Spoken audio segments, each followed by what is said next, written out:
January walked in, kicked my ass, and walked out, and I'm still no closer to getting started on my elevator movie. My name is Matt Brown, I'm a filmmaker, and as you might recall, in the fall I wrote a short script about a film that takes place entirely in an elevator. I still don't have an elevator. I went out on a recce, or location scout, to see if I could find an elevator in the real world to use as my set. But my super smart producer Kat convinced me that it would just make more sense to build an elevator set instead. It'll be more versatile, it's going to look closer to how I actually want it to look, and we aren't going to be on anybody else's turf, so shooting is just going to be less stressful among countless other reasons. Building the elevator is just a way better plan, and we're going to build it right here in the Substream.com's film lab.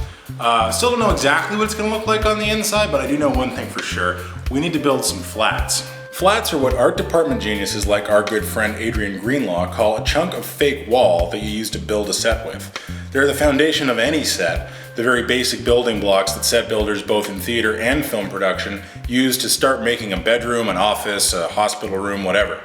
Because set builders are essentially carpenters, all flats are more often than not uniform in size and construction. They're usually about 4 feet wide by 8 feet tall, and that's just because the most common things they're made out of are like pieces of plywood or luan that come in that size. They're really easy to make. We're just gonna go get some supplies.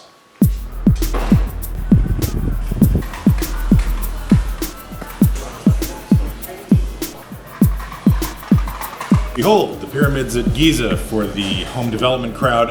Home Depot is where we've decided to come. We've done a rough plan of what the elevator is going to look like. We're going to need to build about 8 flats. So what we're going to use is called masonite. That's here, right here. And the reason we're using it is very smooth on one side, so it's going to give us a nice finish. And because we're building 8 flats, we're going to need 8 pieces. They're each 8 by 4. So that's what we're going to get right now. Now for the frame that we're going to be nailing and gluing to the back of the pieces of masonite, we're going to be using these 1 by 3 pieces of wood. They're 8 feet long. We're going to need 3.5 pieces per flat, 8 flats, 3.5 pieces, 28 pieces total. In addition, I'm going to need to build some jacks to hold the flats up. So for that, I'm going to be using pieces of plywood. I'm going to need 2 pieces of plywood to make 4 jacks in total. Supporting them with 2 by 4s, I think I'm going to need 4 2 by 4s to pull this off. So that's all the wood in the universe, and now I need some wood glue and some nails.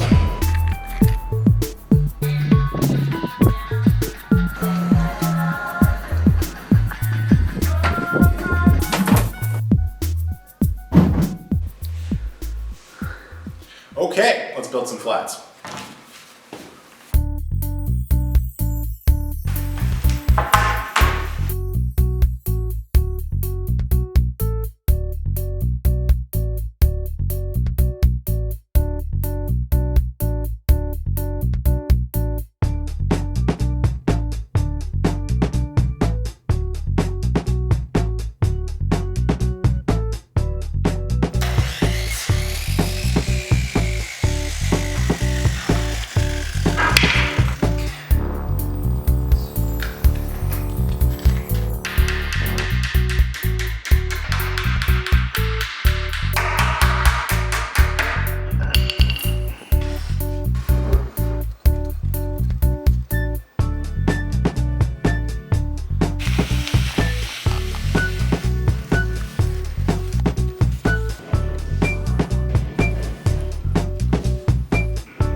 Now we got to build some jacks.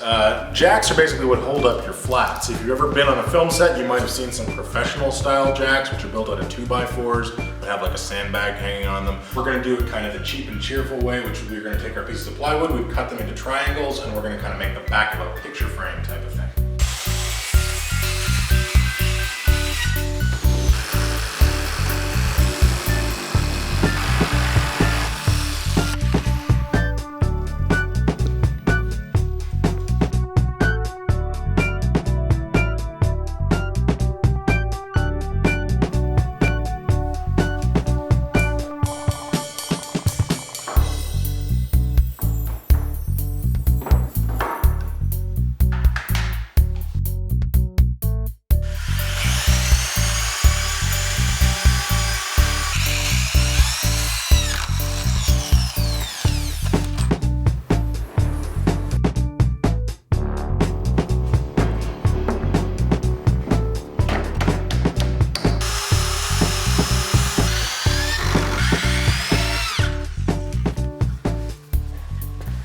finally, get yourself a hanging weight like a sandbag. You can put it right there to hold the flat in place.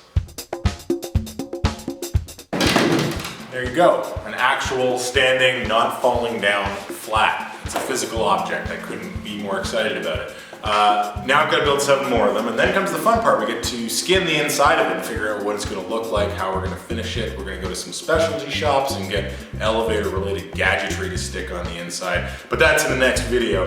Till then, make sure you wear your safety goggles and watch those fingers.